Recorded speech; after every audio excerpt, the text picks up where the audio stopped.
Bonjour, aujourd'hui à TVC7 vous informe, on reçoit quelqu'un qui va nous parler d'une organisation, d'une activité qu'il y a dans la ville d'Amos depuis un certain bout de temps et qui peut être utile à bien du monde. Je vous présente Véronique Lemay. Bonjour Véronique. Bonjour.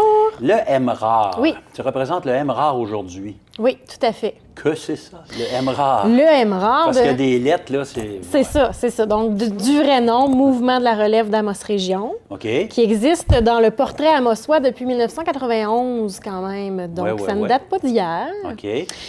Et aujourd'hui, je viens vous parler, entre autres, d'une activité de financement parce qu'il faut que ça se finance, ces beaux projets-là que nous avons au Mouvement de la relève d'Amos C'est pas le Région. gouvernement qui fournit tout l'argent dont vous avez besoin. Le Demandez, vous recevrez. Bien, pas encore, malheureusement. OK. On aimerait bien, mais ce n'est pas comme ça que ça se passe encore. OK. Fait que ça, on va situer le mouvement de la relève. Ça veut dire quoi, ça, la relève? C'est qui? Puis, OK. La Amos Région, si on comprend ça. Là. Dans le fond, la mission du MRAR, on va l'appeler plus simplement le MRAR, c'est d'aider les jeunes de 16 à 35 ans à réintégrer ou intégrer le marché du travail, à les épauler, dans le fond, dans leur vie socio-professionnelle. OK.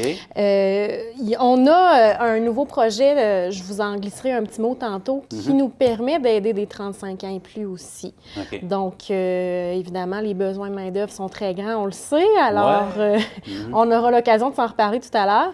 Mais en général, nos projets s'adressent aux 16 à 35 ans. OK. Puis quand on parle d'intégration au niveau du travail, bien sûr, mais au niveau aussi social, ça veut dire quoi ou ça va dans quelle direction exactement? Bien, en fait... Ou en général, plutôt. Hein? Oui, c'est ça. Des fois, ça peut être des jeunes qui sont, éloignés du marché du travail, mais qui ont des besoins aussi au niveau social, au niveau... par exemple, on peut avoir des groupes avec qui on va les aider par rapport au savoir-être, par rapport du réseautage, des choses comme ça. Là. Okay. Donc, en gros, c'est sûr que le MRAR abrite beaucoup de projets. On a beaucoup de choses différentes.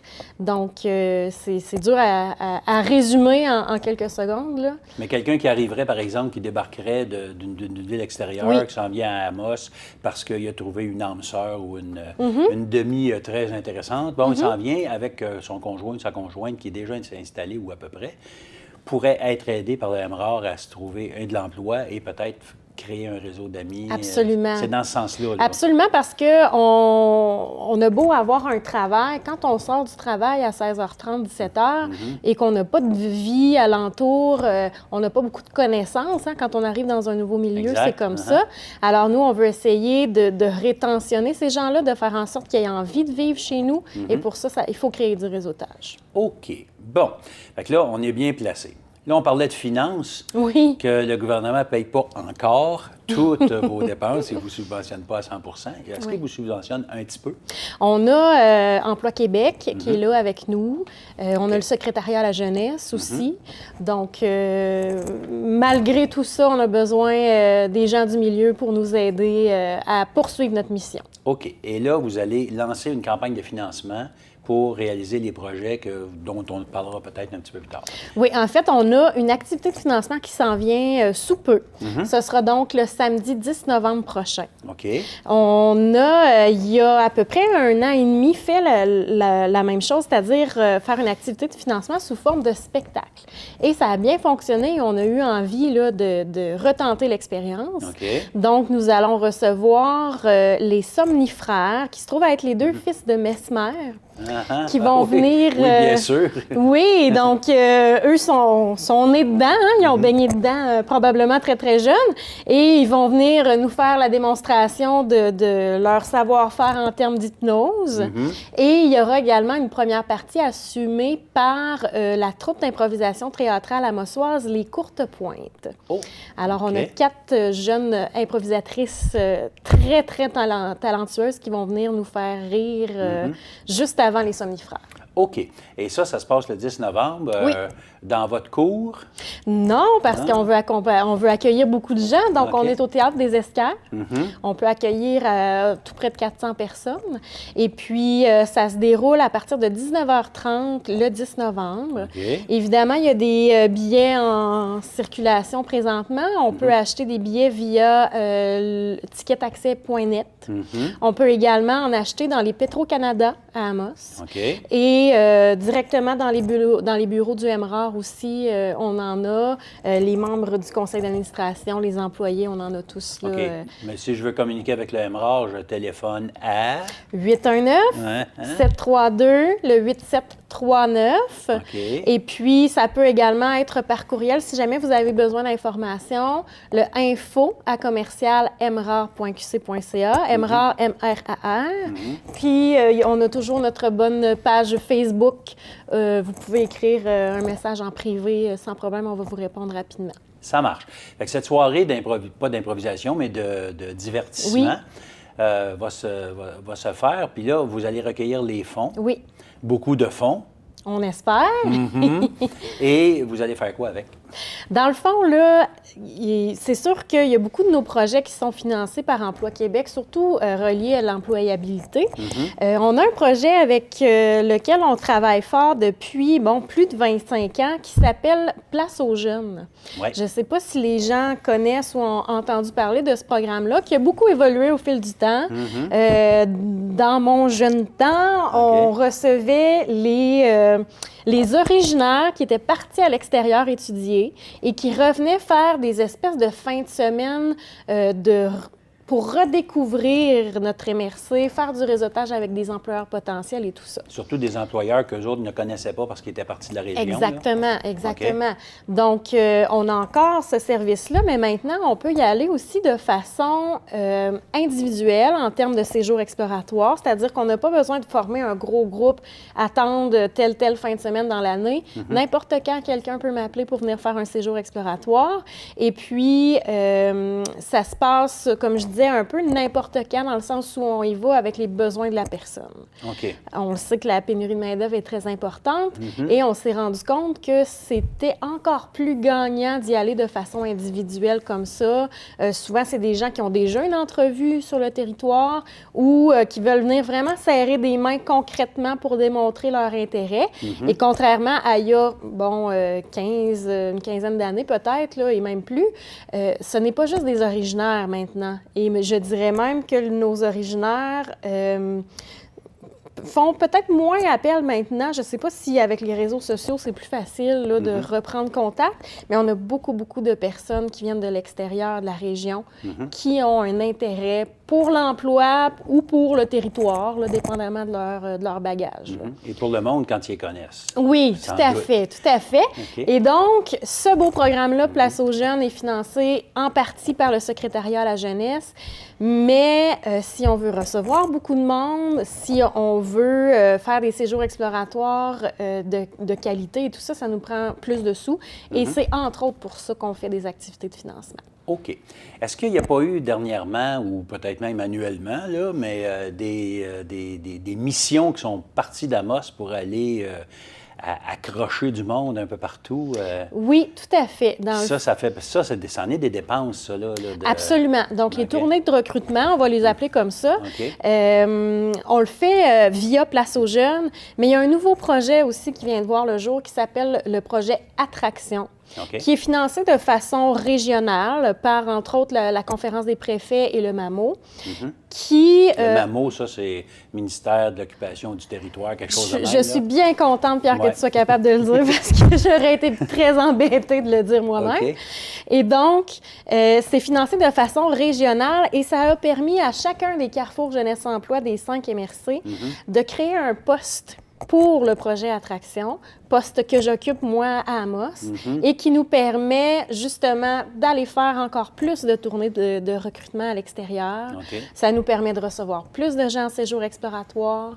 Et puis, c'est via ce projet-là qu'on peut également accompagner des gens de tous les âges, donc 18 ans et plus, et non pas juste 18 à 35 ans comme Place aux jeunes. OK, bien là, la jeunesse est presque éternelle, fait que On ça peut dépasse dire le ça. 35 ans, là. Tout à fait. OK. Donc maintenant, on est financé pour le faire. Et puis, ça nous permet on va dire, ratisser plus large. Ça nous permet également d'accueillir non pas juste des diplômés, mais des travailleurs d'expérience. On ne pouvait pas nécessairement les desservir, ces gens-là, avant. Donc, quelqu'un qui est soudeur depuis 10 ans à l'extérieur et qui a envie de venir s'établir chez nous, bien, je peux lui donner un service parce qu'il est un travailleur d'expérience, même s'il n'est pas diplômé. OK. Alors... Il y a des différences comme ça, où il y avait des différences? Bien, c'est-à-dire que le secrétariat à la jeunesse qui finance encore Place aux jeunes a certaines balises et c'est normal. Mais nous, avec ce projet-là, on est capable d'aller un petit peu à l'extérieur de ces balises-là. OK. Donc, ça, c'est intéressant que les employeurs sachent que maintenant, on peut aller jouer dans cette talle d'âge-là. Et puis, La talle est aussi dans cette talle d'expérimenter. Absolument. Parce que ça n'existait pas avant, là. Ça n'existait pas. Donc, si on avait quelqu'un qui avait de l'expérience mais qui n'avait pas de diplôme, c'est dur de dire, bien, je suis désolée, je ne peux pas vraiment t'accompagner dans tes recherches. C'est plate pour eux, c'est plate pour nous, c'est plate pour les employeurs aussi qui ont besoin de main-d'œuvre dans leur commerce. Ce cas-là ne pouvait pas être pris en charge un peu par le Centre local d'emploi? On les référait, là. On espérait qu'évidemment... Mais vous donnez plus de services parce que vous incluez le social autour de l'emploi comme bien, tel. c'est sûr que si, par exemple, je reçois quelqu'un en séjour exploratoire, puis je le fais réseauter avec, entre autres, notre comité des nouveaux arrivants, parce qu'au MRAR, on a ça aussi, on chapeaute le comité des nouveaux arrivants. On a un réseautage qui se met en place qui pourrait peut-être être moins disponible ailleurs. Donc, on pense que les forces sont regroupées puis que ça peut être gagnant pour tout le monde, là. OK, Ouais. Ça marche. Fait que là, on étire la disponibilité des services jusqu'à passer 35 ans. Exactement. Incluez-vous les vieux? Et Vieux, personnes vieux, de tous là. âges, là. Personnes de tous âges OK. qui sont encore aptes à travailler, bien évidemment, parce que le but, c'est vraiment d'aller chercher de la main-d'œuvre. OK. Mais c'est pas nécessairement quelqu'un qui doit faire un 40 heures semaine, absolument, là, pas du tout. Là. Quelqu'un qui voudrait donner, exemple, un 20 heures semaine, puis qui veut avoir une pré-retraite dans la MRC d'Abitibi, c'est quelque chose qui pourrait être possible aussi. Autrement là. dit, vous travaillez aussi avec les employeurs Tout à pour fait. préparer ou en tout cas offrir ou qu'ils offrent des conditions gagnantes ou en tout cas attirantes. Oui, puis ça peut se faire aussi. Juste un exemple, on a fait une tournée de recrutement récemment dans le coin de Gatineau et on a des stagiaires qui sont très intéressés par la région. Et donc, on a contacté des employeurs en leur disant, êtes-vous intéressés à offrir des stages à ces jeunes-là qui n'ont pas réellement d'attache encore là où ils sont. Ils sont prêts à venir chez nous et s'ils font un stage où ils sont appréciés et qu'eux apprécient aussi l'endroit, rester et s'établir chez nous. Donc, on travaille vraiment conjointement avec les employeurs et plus on est au courant des besoins de main-d'œuvre, mieux on peut cibler nos tournées de recrutement également. OK. Si je sais, par exemple, que dans la MRC d'Abitibi, et là, je vais prendre un exemple qui est réel, là, ouais. Des mécaniciens. Ah ouais? C'est On une manque de denrée rare mécaniciens. chez nous. OK. Bien, une denrée rare. En tout cas, on en aurait besoin de plus. Bien, nous, à ce moment-là, quand on va cibler les endroits où on va souvent dans des établissements scolaires, voir des finissants pour leur parler à chez nous. Il fait bon vivre, il y a de l'emploi et tout ça. Bien, ça nous permet de cibler ce dont le milieu a le plus besoin. OK. Je ne sais pas si c'était le MRAR qui faisait des soirées abitibiennes dans les bars. Absolument. Bien, OK. je n'oserais pas mettre ça sur le dos du MRAR dans le sens où souvent, c'est des sorties qu'on fait de façon régionale. Donc, c'est vraiment la région qui proposait des 5 à 7 Abitibi-Témiscamingue, des parties Abitibi-Témiscamingue. Il y en a qui se sont créés aussi naturellement dans certains établissements ou qui ont perduré suite à notre passage. Mais ça existe encore. On a même maintenant un réseau d'ambassadeurs, c'est-à-dire c'est des jeunes de chez nous, originaires d'ici, qui étudient présentement dans les grands centres et qui peuvent être des ambassadeurs pour nous. Ils parlent de notre région, ils organisent justement des 5 à 7 parce que, veut pas, nous, on n'est pas là tout le temps, on n'est pas là souvent en réalité. Et donc, eux peuvent poursuivre notre mission et ils ont une bourse là, pour faire ça, donc ils sont récompensés de ça aussi. Et puis, c'est des jeunes dynamiques attachés à leur milieu et qu'on espère revoir chez nous aussi par la suite. Ben oui, s'ils font la promotion de l'Abitibi, il faudrait bien qu'ils se trouvent un travail. Ben, est-ce que c'est possible de se trouver un travail en Abitibi quand on revient? Oui. Pénurie de main-d'œuvre, j'aurais pas dû parler. Ouais, mais c'est sûr que ça dépend des domaines. J'oserais pas dire à des gens à l'extérieur, il y a 100 de taux de placement chez nous parce que ce serait mentir. Il y a peut-être certains domaines qui sont plus difficiles d'accès, mais c'est de moins en moins vrai. On le sait, là, il y a une énorme pénurie de main-d'œuvre et ça ne fait que commencer, là. Ouais. OK. Fait que là, notre projet de Emerald, le nouveau projet, permet d'aller chercher des personnes plus âgées. Est-ce qu'à date, vous avez déjà eu des clients, on va appeler ça comme ça, ou des personnes qui en ont profité? Oui, tout à fait. On a des candidats qui se sont déjà manifestés, pas nécessairement parce qu'ils le savaient, mais parce qu'on avait déjà des gens qui nous contactaient et qu'on on disait je ne peux pas vraiment t'accompagner dans tes démarches. C'est certain que, bon, j'avais tendance quand même à leur donner peut-être une petite liste d'employeurs potentiels dans leur domaine ou faire un minimum, mais on n'était pas on va le dire, rémunérés pour le faire. Je les transférais à d'autres services, mais maintenant, on peut, avec fierté, les accompagner de A à Z dans leur démarche. Là. OK. Puis, là, il y en a qui n'ont profité déjà. Oui. Puis, un des services aussi qu'on essaie de mettre de l'avant, c'est qu'on peut les aider dans leur recherche de logement, de chambre et tout ça, parce qu'on va se le dire, c'est pas nécessairement évident présentement de se trouver un logement, et ça, c'est partout en Abitibi-Témiscamingue. Là. On travaille fort. On y arrive, mais pour l'instant, il faut travailler un petit peu plus fort. OK. Est-ce que vous avez une banque de personnes, d'organismes, bon, je sais pas, là, mettons, d'individus qui, par exemple, pourraient offrir des choses? Est-ce que vous êtes au courant que le monsieur qui reste à telle adresse, lui, il y a une chambre ou il y a un loyer qui est disponible? C'est sûr qu'avec les années, on a créé comme un réseau de contacts, mais c'est certain que c'est jamais assez. On va toujours être bien content d'être au courant par exemple, des gens qui sont nouvellement propriétaires et qui voudraient peut-être laisser une chance à ces nouveaux arrivants-là. C'est toujours intéressant là, de nous communiquer ces choses-là pour qu'on puisse accompagner plus efficacement nos nouveaux arrivants. Là. OK. Oui. 732-87-39. Exactement. Puis là, j'ai un loyer ou j'ai une chambre. Oui. Puis là, tout le monde va me sauter dessus. Bien, pas exactement. On va y aller de façon délicate. Mais ça va être utile. Il y a des grosses chances que ça ne reste pas libre très, très longtemps. Là. OK. Oui. Parce que vous avez une demande qui touche quoi ou combien de personnes annuellement? Ou je ne sais pas si c'est pas annuel ou par période, là, mais... Bon, ça fait longtemps que je n'ai pas regardé nos statistiques, mais juste par exemple, si je reviens à l'année 2017-2018, j'ai accueilli 30 personnes en séjour exploratoire et ça exclut les gens qui sont venus, un, sans nos services ou deux, qui ont pas nécessairement eu besoin d'un séjour exploratoire parce que peut-être que l'entreprise le faisait avec eux ou bien ils connaissaient déjà bien le milieu et tout ça, puis ils considéraient qu'ils n'en avaient pas besoin. Donc, juste en termes de séjour, j'en ai eu 30 et on peut parler d'une rétention ou d'une migration réussie dans le jargon là, de 50 % de ces gens-là.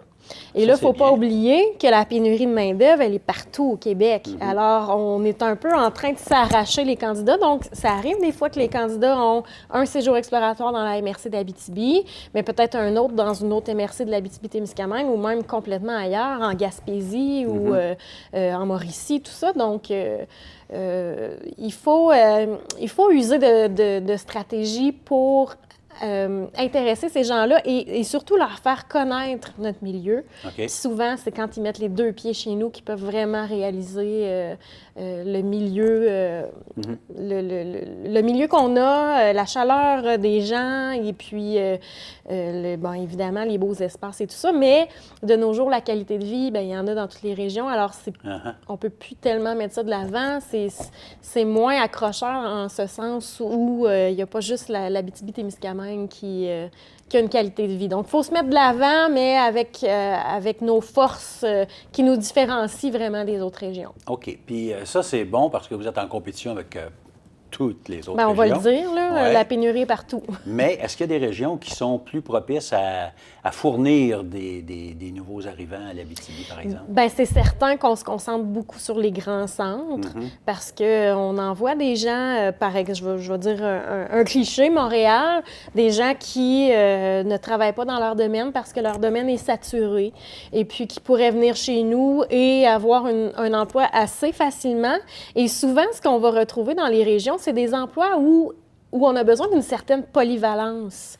C'est-à-dire que, par exemple, dans un hôpital de Montréal, tu as une tâche, tu es attitré à ça, puis ça se termine là. Alors que dans un hôpital ici, ça peut être un petit peu plus vaste comme étendue de tâches. Donc ça, souvent, c'est quelque chose qui est apprécié de la part des employés parce que c'est moins routinier, c'est moins redondant. L'acquisition c'est plus d'expérience valorisant. aussi. Absolument, absolument. Puis on va se le dire aussi, dans des plus petits milieux, c'est plus facile d'accéder aussi à des postes plus haut gradés, on va dire ça comme ça, des postes de gestionnaire et tout ça. Donc, quand on est dans un grand centre, c'est quelque chose qui peut être plus difficile d'accès. En effet. Oui. Est-ce qu'il y a dans les candidats qui sont déjà venus, il y avait des personnes qui, justement, n'étaient pas dans leur domaine, tout simplement à cause de, je dirais pas de problème, mais de tracasseries administratives? Bon, je vais vous donner un exemple qui me vient en tête. On est allé faire une tournée de recrutement, ça doit faire 1 an ou 2. On était à Montréal. J'étais dans un taxi avec une de mes collègues. On s'en allait dans un établissement scolaire. Et j'étais au téléphone avec une journaliste Radio-Canada ou Énergie. Je crois que c'était Énergie. Et j'étais en train de lui expliquer la démarche qu'on était en train de faire. Et le chauffeur de taxi m'a entendu. Donc, quand j'ai raccroché le téléphone, il me dit... Hey, moi, là, je serais tellement un bon candidat pour vous parce qu'il dit « je suis chauffeur de taxi », mais en réalité, je suis comptable. Mais mes études ne sont pas reconnues présentement. OK. Ma conjointe, je crois que sa conjointe était infirmière, donc c'est sûr que pour nous, c'est quelque chose... Vous êtes resté dans le taxi. On a placoté longuement avec lui et on a pris ses coordonnées. Donc, c'est pas moi qui ai eu le suivi avec lui, donc je peux même pas vous dire si concrètement il s'est envenu chez nous. Mais bref... Mais c'est ça, la situation, là. Il y a des situations comme ceux-là, des fois, qui font que, les équivalences d'études sont plus difficiles à avoir. Il peut y avoir des réticences aussi, particulièrement dans les grands centres où il y a un gros bassin de main-d'œuvre, à donner une chance à quelqu'un, à laisser la chance au coureur, autrement dit. OK. Donc ici, on a peut-être plus cette ouverture-là. Des fois, il y a de la formation qui se fait à l'interne aussi, qui peut aider à former cette personne-là. Ça marche. OK. Hey, on a fait le tour. Je trouve ça on aurait intéressant. pu placoter longtemps. Ben oui, on pourrait, mais mettons qu'on va faire un résumé de deux choses. Il y a une activité de financement qui s'en vient. Oui. Un spectacle qui se fait quelle date? Ce sera samedi, le 10 novembre, à 19h30 au Théâtre des Escars. On a en première partie les courtes pointes. Je vous invite à aller visiter leur page Facebook. Ce sont 4 amossoises, je crois 3 amossoises et une Val-d'Orienne, qui font une troupe d'improvisation théâtrale. Et ce sera très personnalisé en ce sens où quelques jours avant l'événement, sur la page Facebook du Emerard, on va interpeller les gens pour que les gens nous donnent des idées de lieux, de personnages, de thèmes, et eux vont piger tout ça sur scène et faire des improvisations selon ce qui aurait été suggéré. Ça marche. Ça, c'est au Théâtre des Escars. Oui, et ensuite, je me permets de dire, les vedettes de cette soirée-là, les somnifères, donc les fils de Mesmer qui vont venir nous montrer leur habileté en termes d'hypnose. Oui. OK. Et les billets sont en vente au Ouais. coût de 40 Ticketaccès.net, également dans les Petro-Canada d'Amos, ainsi qu'au bureau du MRAR ou auprès du conseil d'administration et des employés. OK. Mais là, on ne connaît pas tout le monde du conseil d'administration et les employés, mais on peut téléphoner, par exemple. Absolument, le 819-732-8739. Et une des choses que vous allez faire avec cet argent-là que vous allez ramasser en grande quantité, bien sûr, ça va être de travailler sur le nouveau projet où vous permettez à des personnes plus âgées que 35 ans, la jeunesse qui n'est plus là, même dans le nom, là, de bénéficier de vos services. Et surtout, je dirais, le programme Place aux jeunes. On ne rentrera pas dans les détails dans le sens où, Place aux jeunes, c'est telle chose, le projet Attraction, c'est telle chose. Ce qu'il faut retenir, c'est qu'on peut aider les gens de 18 ans et plus qui viennent de l'extérieur de la MRC d'Abitibi, donc peuvent venir de la Vallée de l'Or, par exemple, et de les aider à trouver un emploi, à trouver un logement, une chambre, réseauter, se trouver un réseau de contacts. Et puis... Est-ce qu'on peut faire des suggestions? Par exemple, j'appelle mon neveu, il s'ennuie parce qu'il n'a pas trouvé son emploi. Est-ce que je peux vous demander ou vous suggérer de le contacter, par exemple? Bien, pourquoi pas? Si on peut l'aider, c'est sûr que ça va nous faire plaisir de le faire. Et via notre comité des nouveaux arrivants, en plus, chapeauté par le MRAR, on organise des activités pour les nouveaux arrivants. Ça peut être très intéressant pour ces gens-là de réseauter ensemble et puis de s'intégrer tranquillement dans notre MRC. Ça veut dire que le numéro de téléphone 732-8739 est très important pour Absolument. plein d'affaires. Vous pouvez visiter notre site Internet, notre page Facebook, puis on va vous répondre très rapidement, assurément. Merci beaucoup, Véronique. Merci, Pierre. Puis si jamais ça vous intéresse, 732-8739, oui, c'est ça, les billets, mais aussi de l'information sur le MRAR et peut-être des suggestions de allez donc chercher mon chum ou mon neveu ou chose là, qui s'ennuie puis qui pourrait être un acquis pour la région. Merci beaucoup. Merci. Quelques communiqués pour informer la population, vous-même, vous informer de choses qui sont intéressantes. Par exemple, dans le cadre d'une tournée provinciale, la clinique juridique Juripop, que c'est ça? Bien, Juripop, juridique et populaire, c'est un groupe qui va fournir de l'information. Donc, eux autres, ils présentent la Caravane 360, c'est-à-dire quoi? C'est une journée interactive pour, en particulier cette fois-ci, sur l'abus envers les aînés.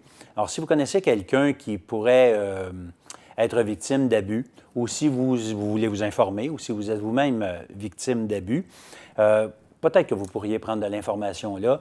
C'est gratuit, bien sûr, et ça se fait à l'Hôtel des Esquerres le 13 novembre. On vous en parle tout de suite parce que faut que vous pensiez à ça, là, que vous soyez là de 8h45 à 16h15. Toute la journée, il va y avoir de l'information concernant, entre autres, les testaments. Est-ce que vous avez le droit de faire un testament? Oui. Est-ce que vous pouvez le faire n'importe comment? Pas sûr. Fait qu'eux autres, ils vont vous donner les conseils nécessaires.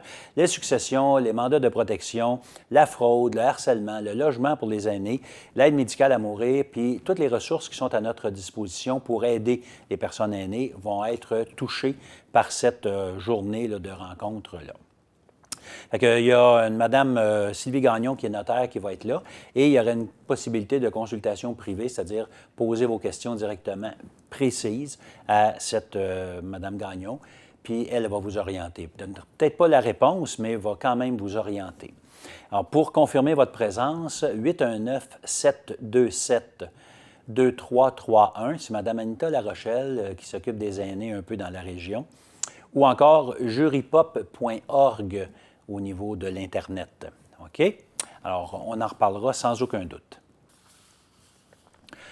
Les dons qui ont été donnés, qui ont été faits à la Fondation hospitalière ont rapporté beaucoup d'argent et on reçoit ici un communiqué de M. François Dion, qui est premier vice-président de cette fondation-là et qui remercie la population au nom de la Fondation justement pour un cumulatif de 462 000 et plus, 462 160 qui ont été recueillis un peu partout et qui ont servi à améliorer le service qu'on peut avoir au centre hospitalier Hôtel-Dieu d'Amos, c'est-à-dire soit par l'achat de matériel ou d'instruments qui vont rendre les choses plus faciles et au personnel soignant et aussi aux visiteurs ou aux patients. Alors, un gros merci de la part de la Fondation hospitalière et si jamais vous avez des possibilités de continuer à faire des dons comme ça serait une bonne chose.